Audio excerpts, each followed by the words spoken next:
हरे कृष्णा। आज चर्चा करने का प्रयास करेंगे 9वें अध्याय का 15 नंबर श्लोक। ज्ञान यज्ञेन चाप्यन्ने यजन्तो मामुपासते एकत्वेन पृथक्त्वेन बहुधा विश्वतो मुखम्। ज्ञान यज्ञेन चाप्यन्ने यजन्तो मामुपासते एकत्वेन पृथक्त्वेन बहुधा विश्वतो मुखम्। ज्ञानयज्ञेन चाप्यन्ने यजन्तो मामुपासते एकत्वेन पृथक्त्वेन बहुधा विश्वतो मुखम्। देखिए देखिए, पिछले श्लोक में भगवान ने बताया था कि जो महात्मा लोग होते हैं वो भगवान का निरंतर कीर्तन करते हैं। सततम कीर्तयन्तो माम। जो महात्मा जन होते हैं वो भगवान का निरंतर कीर्तन करते हैं, नाम कीर्तन, गुण कीर्तन, लीला कीर्तन आदि करते रहते हैं। ठीक है, तो आज के श्लोक में ऐसा क्या खास है? देखिए, अब इस श्लोक में भगवान कह रहे हैं उनके बारे में जो महात्मा नहीं है।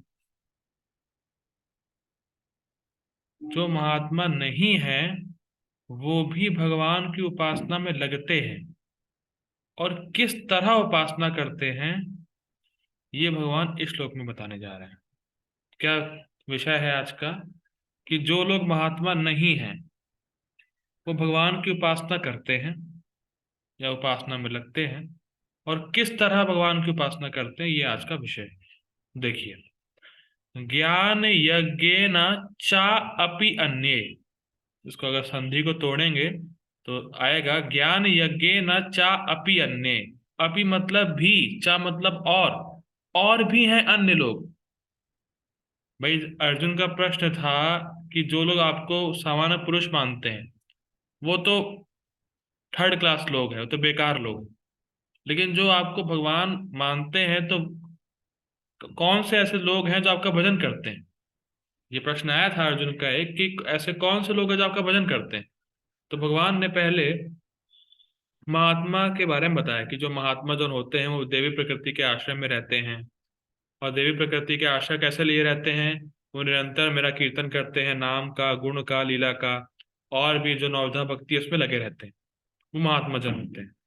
अब चा अपी, और भी है अन्य, और भी अन्य लोग हैं जो महात्मा नहीं है लेकिन मेरी उपासना में लगे रहते हैं। कैसे? ज्ञान यज्ञ ना, मतलब अदर्श जो महात्मा नहीं है वो ज्ञान यज्ञ के द्वारा यजंतो, यजन करते हैं। किसका? माम उपासते, मेरी उपासना करते हैं। ठीक, ये तो अदर जो महात्मा नहीं है वो ज्ञान यज्ञ के द्वारा भगवान की उपासना करते हैं। पर किस तरह करते हैं इसको तीन भाग में डिवाइड किया है। जो महात्मा नहीं है वो ज्ञान यज्ञ के द्वारा भगवान की उपासना करते हैं, बहुत बढ़िया। अब उसको किस तरह उपासना करते हैं, उस मेथड को तीन प्रकार में या तीन भागों में डिवाइड कर दिया गया है। और वो क्या है? एकत्वेना पहला, पृथक्त्वेना दूसरा, और बहुधा विश्वतो मुखम ये तीसरा। इसकी चर्चा हम लोग टीका में देखेंगे क्या है, क्या मतलब है इनका। ठीक, और एक इसका एक और एंगल है श्लोक को देखने का, कि ये श्लोक इसलिए भी बोला जा रहा है कि जो इस प्रकार की उपासना करते हैं वो महात्मा नहीं है। मतलब ऐसा नहीं है कि हर प्रकार से जो भी व्यक्ति जिस भी मेथड से भगवान की उपासना करता है वो महात्मा हो गया, ऐसा नहीं है। हर प्रकार की उपासना करने से कोई महात्मा नहीं हो जाएगा, या हर प्रकार का यजन करने से लोगों को महात्मा नहीं कह सकते। हर कोई महात्मा नहीं बनता है। महात्मा तो बनता है जो व्यक्ति शुद्ध भक्ति में लगा है बस। और बाकी जो अन्य तरीके से उपासना कर रहे हैं वो महात्मा नहीं है, उनको हमें महात्मा स्वीकार नहीं करना है। ये भी श्लोक का एक एंगल है, देखने का नजरिया है। ठीक, प्रभुपाद जी का अनुवाद देखेंगे। अन्य लोग जो ज्ञान के अनुशीलन द्वारा यज्ञ में लगे रहते हैं वे भगवान की पूजा उनके अद्वय रूप में, विविध रूपों में तथा विश्व रूप में करते हैं। मुझे पता है अनुवाद समझ में नहीं आया होगा, ये अद्वैत रूप क्या है, ये सब क्या है, तो टीका में पढ़ेंगे तो क्लियर हो जाएगा, समझ में आ जाएगा। गीता भूषण टीका। हम्म।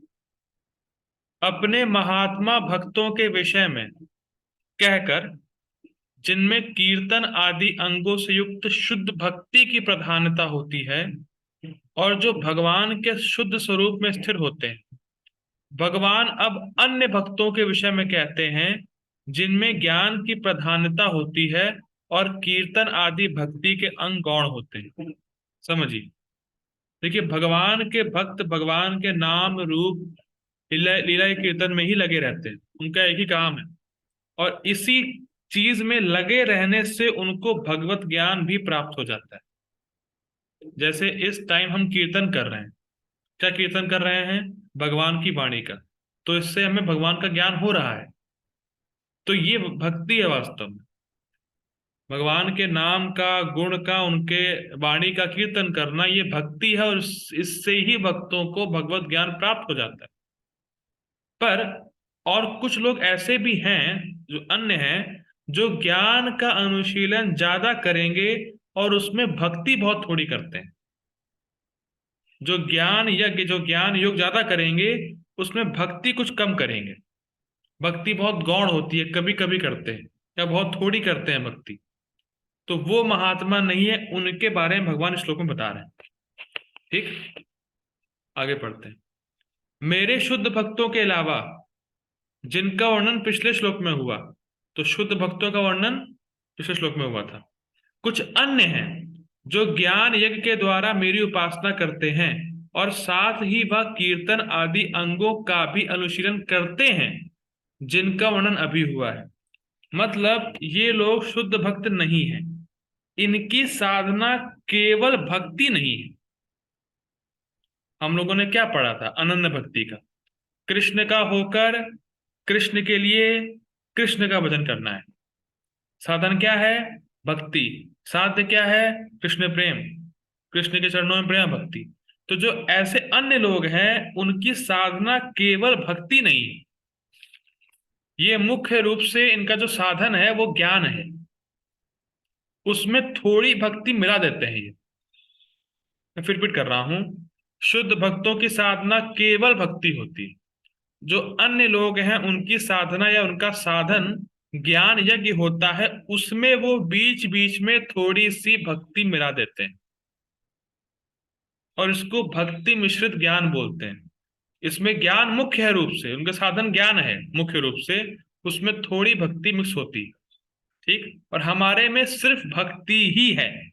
शुद्ध भक्ति मतलब ना कोई ज्ञान का मिश्रण है ना कर्म का मिश्रण है, केवल भक्ति है हमारा, तो शुद्ध भक्त होते हैं। लेकिन जो महात्मा नहीं है, जो अदर पीपल है, उनमें ज्ञान मुख्य होता है और भक्ति थोड़ी मात्रा में होती है। ठीक, अब होता कैसे है, ये क्या करते हैं बोल, देखिए, भगवान अब उस उपासना पद्धति का वर्णन करते हैं। वे मुझ एक की ही उपासना करते हैं, परंतु जो विभिन्न भौतिक स्वरूपों में स्थित है, यथा प्रधान महत तत्व और अन्य तत्व पृथक त्वेना, और जो इंद्र आदि देवताओं के रूप में अवस्थित हैं विश्वतो मुखम, और वह ऐसा बहुत विधियों से करते हैं। समझिए, भगवान तो एक ही है, ठीक, लेकिन अदर जो, जिनका वर्णन यहाँ पे हो रहा है, जो महात्मा नहीं है, वो सोचते हैं कि भगवान की शक्तियां भगवान से अभिन्न है, तो भगवान की शक्तियों की उपासना करते हैं, भगवान की विभूतियों की उपासना करते हैं। एक प्रकार से भगवान की शक्ति भगवान से अभिन्न है, तो वो भगवान की शक्तियों की उपासना करते हैं, भगवान की विभूतियों को पूजते हैं। एक तो ये है, इसको बोलते हैं पृथक्त्वेन। और हम लोग देखे थे 8वें अध्याय में कि जो भगवान का विश्व रूप होता है, उसमें सारे देवता स्थित रहते हैं, ये पढ़ा था हम लोगों ने। तो उस विश्व रूप में जिसमें सारे देवता स्थित रहते हैं, तो ऐसे लोग विभिन्न देवताओं की उपासना करते हैं, और ये करने के लिए उनके पास बहुत सारी विधियां होती हैं। इसको बोलते हैं विश्वतो मुखम। तो मैं फिर रिपीट करता हूं, देखिए, एकत्वेना, पृथक्त्वेना, विश्वतोमुखम, ये तीन प्रकार से वो उपासना करते हैं भगवान की। तो एकत्वेना मतलब वो कृष्ण को मानते तो है परब्रह्म, हाँ कृष्ण है परब्रह्म, पर पृथक्त्वेना, भगवान की विभूति जो अलग अलग जगह व्याप्त है संसार में, इसको वो लोग पूजते हैं, और इसको हम लोग डिटेल में अगले श्लोकों में पढ़ेंगे। और विश्वतोमुखम मतलब जो देवता भगवान के विश्व रूप में स्थित हैं, वो उनकी उपासना करते हैं। देखिए, मुझे लग रहा है कि ये चीजें समझ में ज्यादा आ नहीं रही होंगी हम लोगों को, क्योंकि हम लोग ऐसा करते नहीं हैं। हमारी साधना ये है नहीं, इसलिए समझ में नहीं आ रहा है ऐसा क्या, ऐसे कैसे करते होंगे वो लोग। तो डिटेल में समझ में तो नहीं आ रहा है मुझे भी, लेकिन जितना टीका में लिखा है उतना समझाने का प्रयास कर सकते हैं। ठीक है, क्योंकि हमारी ये साधना है नहीं, हमारी साधना शुद्ध भक्ति की है। ठीक, आगे पढ़ते हैं। निष्कर्ष यह है, भगवान कृष्ण सूक्ष्म चिद और अचित शक्तियों से युक्त हैं। वे सत्य संकल्प हैं, और वे इच्छा करते हैं कि मैं बहुत हो जाऊं। तो इस कारण से यद्यपि वे अपनी शक्तियों के साथ एक रूप में ही विद्यमान रहते हैं, परंतु भौतिक प्रकृति में वे इस ब्रह्मांड में विभिन्न रूपों में ब्रह्मा से लेकर अचर वस्तुओं तक में विद्यमान रहते हैं। तो इस प्रकार के भक्त भगवान की उपासना कीर्तन आदि और अन्य प्रक्रियाओं से करते हैं, ताकि वे भगवान के इस रूप का अनुभव कर सकें। समझिए इसको, क्या मतलब है। भगवान इस जगत में अपनी शक्तियों के द्वारा व्याप्त है, इसमें तो कोई संदेह नहीं। तो ये लोग जितनी भी भक्ति कर रहे हैं, न्यूनतम भक्ति मतलब जो थोड़ी सी भक्ति कर रहे हैं, उसका उद्देश्य होता है कि भगवान के विश्व रूप का अनुभव करना। ये थोड़ी बहुत जो भक्ति करते भी हैं अन्य लोग, क्योंकि ज्ञान प्रधान है, भक्ति बहुत थोड़ी सी है, तो जितना भी ये लोग करते हैं, तो इनका उद्देश्य ये रहता है कि मैं भगवान के विश्व रूप का अनुभव कर सके, या भगवान की जो विभूतियां हैं जो इस जगत में व्याप्त हैं, उसका अनुभव कर सके। ठीक है।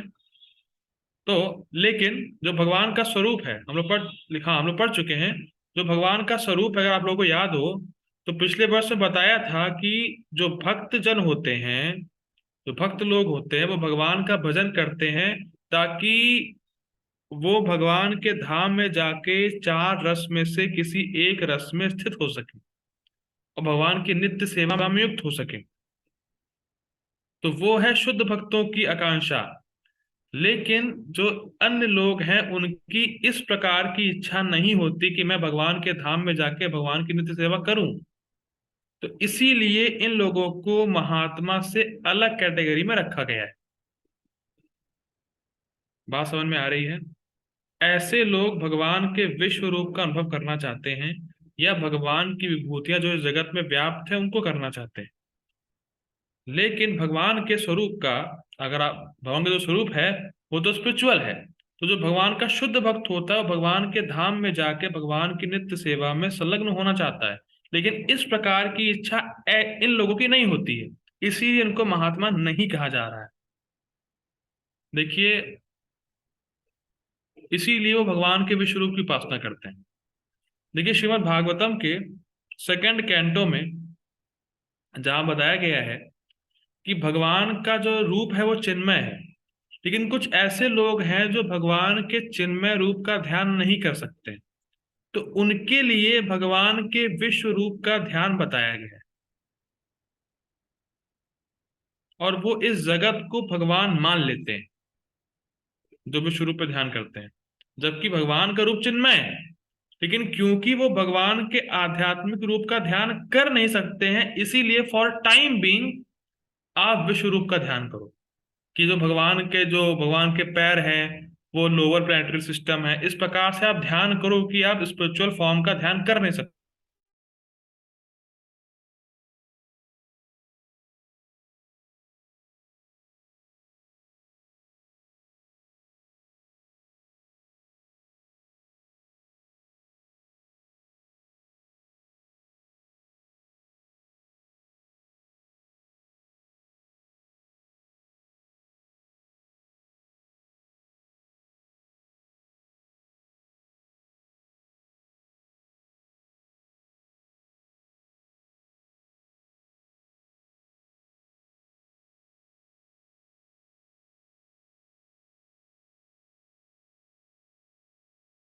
बताना चाह रहे हैं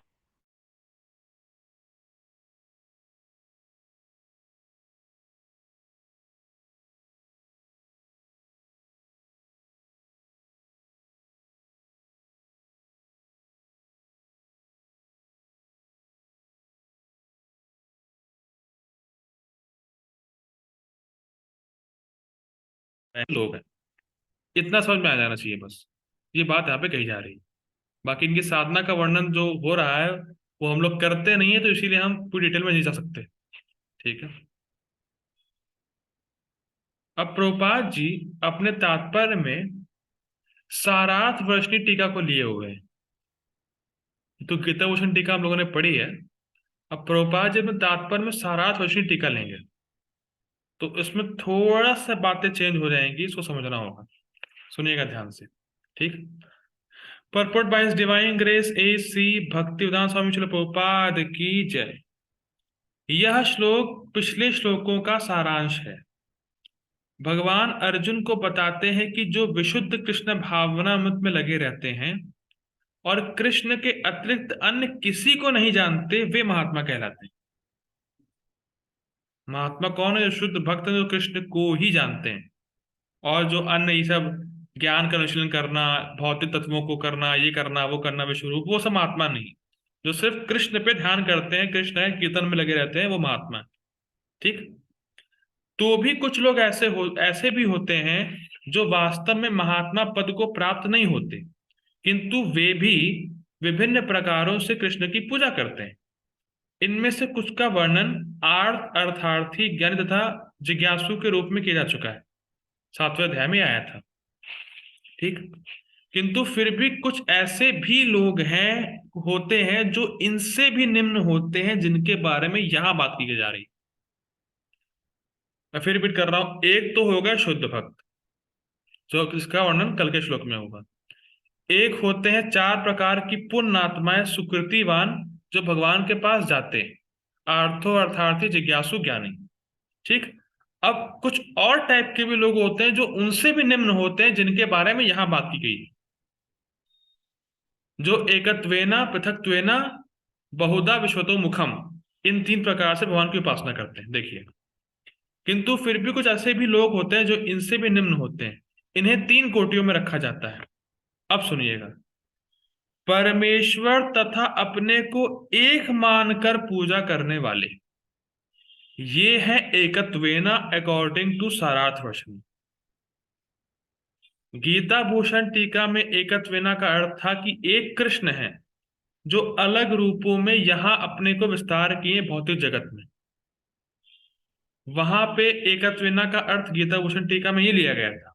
सारार्थ वर्षनी में टीका में ये लिया गया है कि एकत्वेना मतलब मैं और कृष्ण एक ही हैं।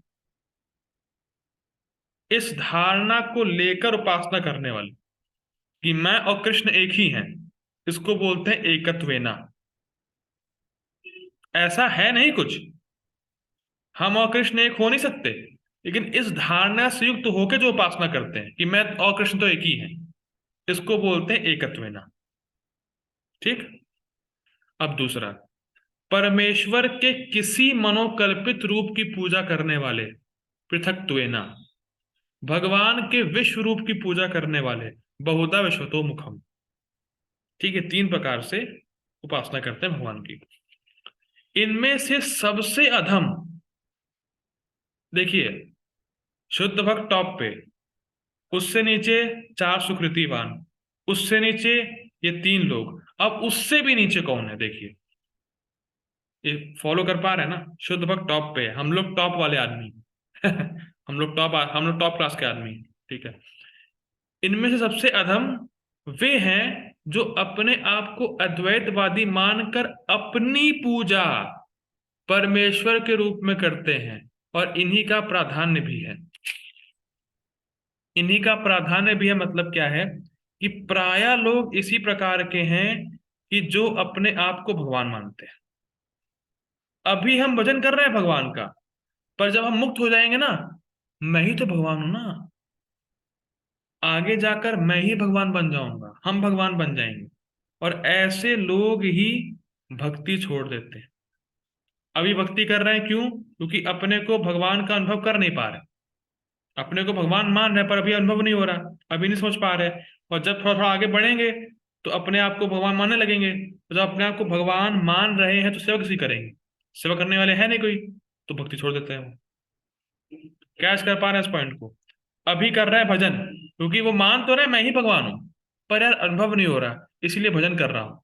पर जैसे जैसे धीरे धीरे आगे बढ़ेंगे भजन में अपने, तो एक पॉइंट पे अपने आप को भगवान मान लेंगे कि हाँ अनुभव हो गया मुझे, मैं ही भगवान हूँ। और जब मैं ही भगवान हूँ तो भजन काहे करेंगे, किसका करेंगे भजन?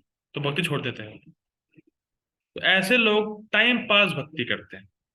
और ऐसे लोग प्रायः, प्रभुपाद जी कह रहे हैं प्राधान्य भी है, मतलब प्रायः ऐसे ही लोग हैं इंडिया में, ऐसे ही लोग हैं। इसीलिए जो होते हैं, जो अनाड़ी होते हैं, वो कहते हैं अरे अभी कहाँ भक्ति कर रहे हो, बुढ़ापे में करना। मतलब बुढ़ापे में करना भक्ति थोड़ा थोड़ी देर के लिए, फिर अपने आप को भगवान मान के छोड़ देना भक्ति। ऐसे लोग भरे पड़े, वो समझ नहीं रहे भक्ति एक शाश्वत क्रिया है, ये जीव का स्वरूप है भक्ति करना। Devotional service is an eternal activity of the soul. तो समझ नहीं रहे इस बात को कि जीव सेवा किए बिना किसी के रह नहीं सकता है। तो माया की सेवा कर रहा है, कृष्ण की सेवा कर रहा है, बस सेवा तो कर रहा है ना। हम कभी भी मास्टर नहीं बन सकते, गलत धारणा लेके ये लोग पूजा करते हैं, इसीलिए अधम है, सबसे अधम यही लोग हैं। ठीक। ऐसे लोग अपने आप को परमेश्वर मानते हैं, और इस मानसिकता के कारण वे अपनी पूजा आप करते हैं। ये तो और इंटरेस्टिंग है।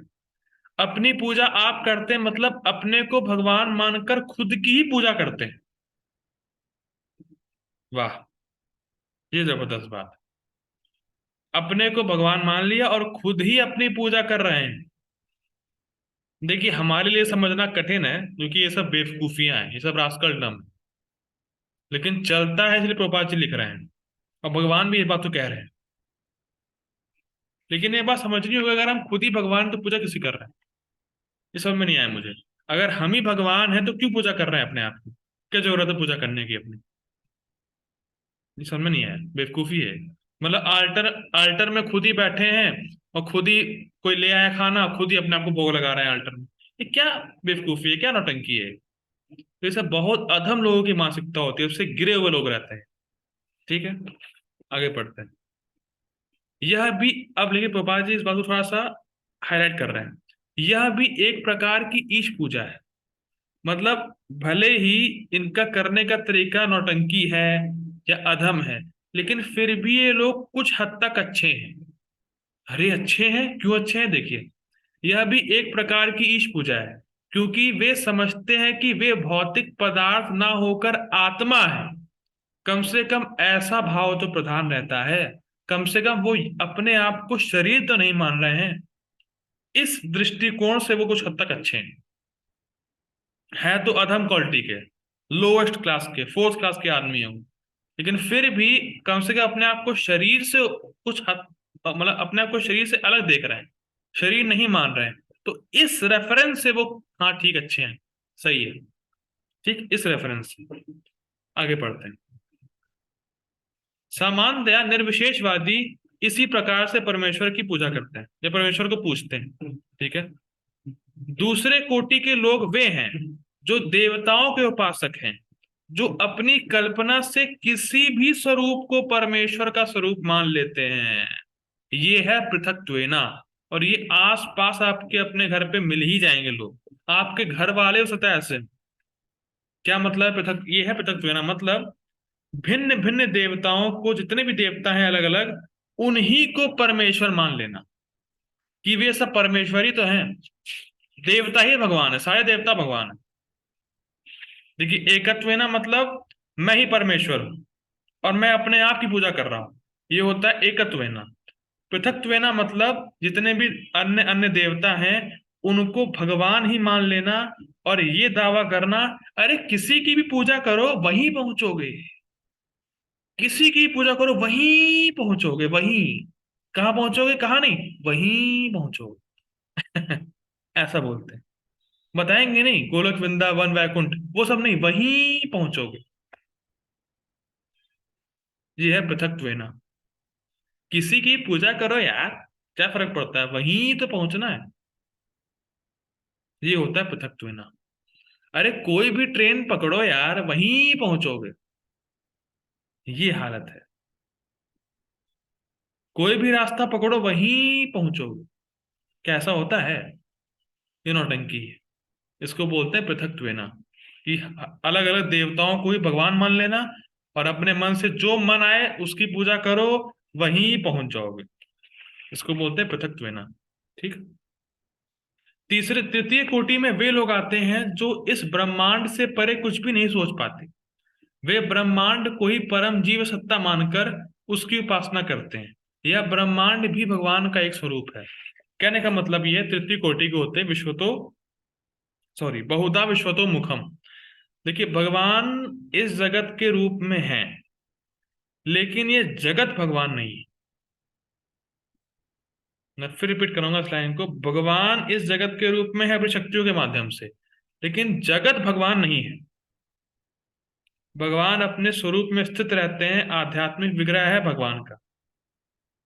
तो भगवान से ये जगत आया है, भगवान की ये शक्ति है, तो इस दृष्टि से भगवान से अभिन्न है, एक्सेप्टेड।